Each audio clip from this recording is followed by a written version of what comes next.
So if you ask any trader out there who is consistently making money in the stock market, they will tell you have two choices.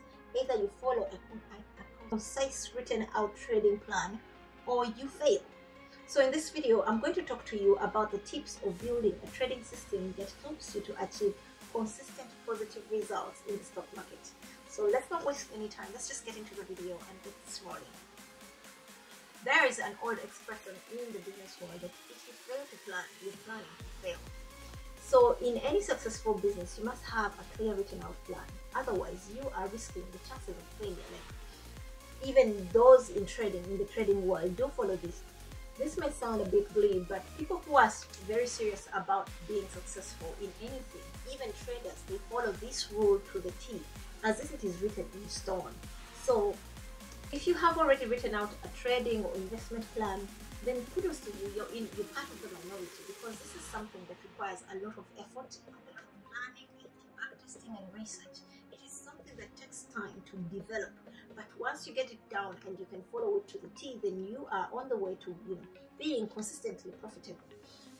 So while there are no guarantees in the trading world, if you have a detailed written out trading plan, at least you've won half of the battle already, because it takes out all the analysis that you have to go through on a daily basis. Yes, you might analyze a few things here and there, but you have a cookie cutter, system that you're following, and like a checklist you're going through to see that a particular position or this find of a stock that you think you are going to trade, you are following certain rules and basics, qualifying it before you even take that position. Trading is like a business, so you have to treat it as such. You just going out and watching a few YouTube videos here and there, buying these trading programs, or even just opening up a brokerage account doesn't give you the certificate to just go out there and start trading. It takes time for one to be consistent and profitable. First of all, we are going to look at skills assessment. So have you checked yourself and see that you are ready to trade? A few people have different skills. Some people are really good in reading trends, and that's what they use to be able to find good trades. Other people are good at reading volumes. Other people are good at doing market research, and they know how to read the fundamentals. Have you found out what your skill is, and have you backtested it to be able to see that this skill that I have has actually survived a particular number of trades and has come out profitable? Just coming out and testing out this skill over the other, and just having everything on the table, and trying out multiple things today, and today you're using trends, tomorrow you're using volume, the other day you're using the news, and the other day you're using YouTube signals and peaks, Facebook groups, can sometimes be distorting. It's not just sometimes, all the time. You need one to follow consistently. One thing that my instructor told me is that all trading plans do work out over a certain period of tries, but you will never know if one trading plan works without giving it the substantial amount of tries that it deserves. If you are going to be hopping on from one skill to another, then you're not actually going to realize that. Just find one, test it for a certain period of times. I strongly advise for like 100 trades. These trades are being tested in a practice account. Practice account is one which has fake money. Usually the trading platform that you want to use will have two sides, a live side and a practice side. Its practice side has fake money.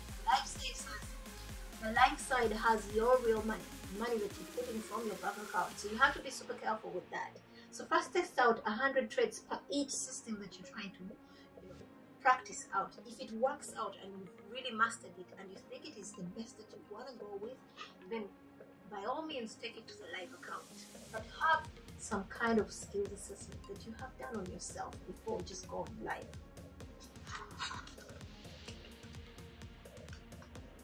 The next thing you have to look into is your mental assessment. How are you feeling? How did you sleep? Did you have any fights recently? Are you angry? Are you emotionally down?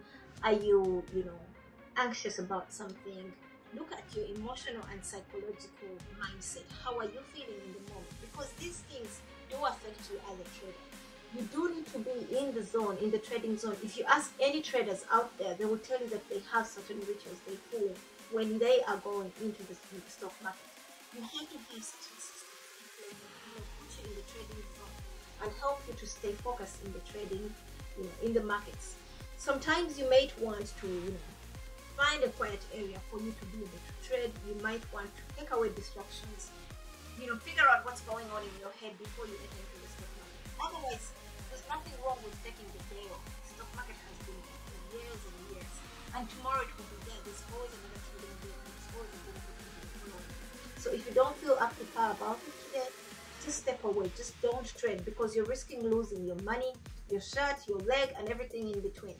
Just learn to not, if you're not feeling well, if you feel like you're anxious, or if you feel you're angry, if you made a loss and you feel like you're going back for revenge, that's a signal that you shouldn't go. You should just go into the markets when you are, just in the zone and you are ready to. Next thing is you should set a risk level. The amount of risk you're willing to take should be some amount that you are able to sleep at night without, jumping out or having palpitations that you're worried you're going to lose this money. You have to be able to understand this from the get-go.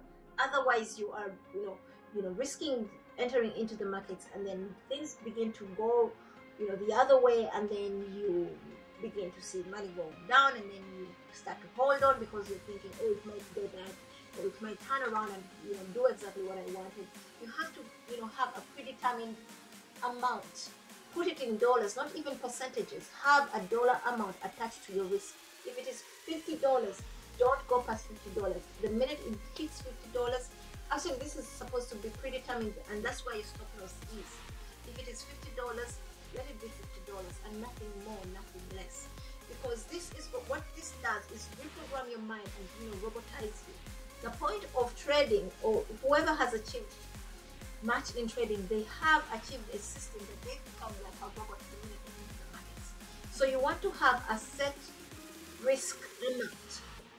Usually people go for 2% or 1% of the total account value, but I will say just have a dollar amount you are comfortable losing or even putting on the line, and you will be able to sleep, or even just go about your day and leave the trade to work out. Whether it goes in your direction or against you, you're fine with it. It is something you have to predetermine before you enter into a position.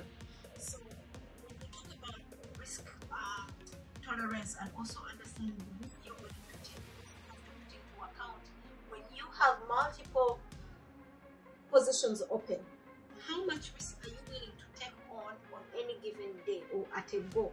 If your risk is $50, then you can't be in 3 positions, each risking $50, because what that does for you is that you're going to be losing 50 on this one, 50 on this one, and 50 on this one. And what that does is, increase your risk amount. And that's not what you calculated out to be. If you want to be in all 3 positions, assuming your buying power allows you, then you'll probably have like $12 on this one, $12 on this one, and $12 on this one. I don't know what that is. It's like 24, 36. But the point is you're staying within the margins of your risk level.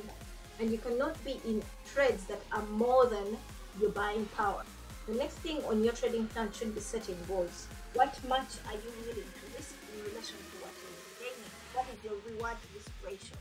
Most people want to win 3 times as they lose 1. A share, if they're losing $1, then they want to be making $3 on the other side. So looking at that should be able to give you a clear understanding. If a position is not giving you the reward of $3, then you're not taking it, because that's not working for you. There's not enough profit potential between your buy zone and your sell price. You have to be able to have the risk, this little, and then the profit margin should be this big. And if there's any way that does not match up, then you don't take that position.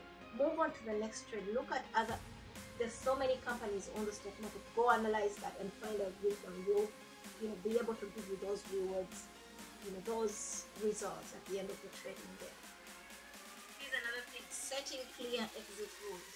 I see most people here enter markets and then they don't have a stop loss, they don't have a target, they're just rolling with it, and you wonder, okay, so when do you think you're going to go out? Because what that does is, and listen, I'm telling you all of these things out of experience, because at one point I was, also that dummy who used to enter into the positions, and I'm like, I'll get out. I know I will get out. I mean, the stock begins to not go my way, and then I'm like, okay, I'm down like $25, and I know I'm gonna get out, but I'm not yet getting out. And then the market is really volatile. Certain times it runs to $50 and then $75. Before I know it is $150, and I'm like, okay, one more second, and it's gonna go back. And then it doesn't, and then I'm like, okay, if today was a bad day, I think tomorrow's gonna be really good. So let me just leave it overnight, and tomorrow I wake up at a $300 loss. If I'm lucky, I might close it. If I'm stupid, I might look at some news, and then the news is really good, and it is saying all this cheerful thing about that particular company, and I'm like, it's probably gonna go back, and then before you know it, you're losing $600, and that's on the bad side. The good side is here. You start out with this company, and you think, okay, this is gonna work out, and then you're like, okay, let me buy 50 shares. You buy 50 shares, and then it begins to go your way. You're making $100, and yep, $100 is pretty good. Then you begin to see, okay, $200, $300, and instead of closing the position, you're like, if it has given me $300 in just like 2 hours, what can it do if I leave it an extra hour? I'm probably gonna make like $500, so let me wait. As you wait, things begin to turn, and when they begin to turn, you're stuck on the $300 you've already seen before. You're like, okay, I need to wait until to close out this position because I've already seen $300. You think it was yours, so you're gonna wait and be like, okay, let me wait for them to give it back to me. And before you know it, the profit margin is cutting back down, and now it is $100, $50, and then it begins to go in the negative. And then you're caught up in that cycle. You're like, I was already in the green, and then I waited way too long, and now I'm in the red. I have to wait a little bit more to get this candles back in the green. Let me wait a little bit. Let me wait a little bit, and before you know it, you've turned a profitable trade into a losing one. Because what didn't you do? You didn't set a target in the first place. You didn't set a target, and at this point, you probably didn't set a stop loss either. So, okay, at this point, you've lost twice. You've lost on the profit that you actually potentially could have made, because you did see it was in the positive at one point, but you've also lost on the capital you brought in. So you've actually lost 2 times. You've lost money on the red side, but you also lost money on the green, because you did get that money, but you didn't have set rules to help you get that money out when it was presented to you. So have clear written out rules. These are things you have to do before you actually press the buy button. Have your stop loss. Press OCO. One order cancels the other. OCO orders are great because they have you put in your entry point, your stop loss, and your target all in one go. And whichever way things fine with it, because you've already worked out your stop loss amount and you've accepted it. And when it goes that way, you're not really crushed. And if it goes in the positive side, all good, all good, and it means you're just gonna go on to the next one. So we also have to look into entry rules. You have to set entry rules from the get-go. Entry rules in this case should be things like, how is the chart looking like for me to buy? What are your buy signals? If they are not yet met, it means you're not going to go for that trade. You have to have these things. You have to have these rules written out in stone, and you have to adhere to them. Respect your trading plan, because it's going to save you a lot. If your entry rules are not yet met, it means you're not going to enter that trade. And if in any way they change, then you're still not going to enter that position. Certain times you're like, I see some kind of consolidation in this position, and the candles are all following. The green candles are following each other. Then this is a sign for me to buy. And in any way, if you see consolidation and there are red candles, you're not buying. Because what that means is that you're either buying into someone else's trading plan, or you are buying into the wrong signals. These are signals that help you to stay consistent. You chose out these signals because you've already backtested them, so you have to be able to stick to them whenever they present themselves. If the moving average is doing this, and if the candles are aligned in this way, if there's some sort of consolidation, or there's an IPO coming out, or if you are looking at earnings, all of these things have to be aligned for you to be able to take a particular trade. And if any of them is not in the way that you want it, then you're not taking the trade. Go find another one. There's nothing There's no signed contract that if you don't take this trade today, or the world is going to end. Nobody in the Congress passed this law so far that you must take any trade that comes up whatsoever. Have these rules written out for your own good, because they are going to help you out to stay consistent. You have to take it a step further, is to be able to have a trading journal. You have to be able to keep records of these trades that you keep taking, because what this does for you is to be able to show you your profit and win ratio. How are you performing over time?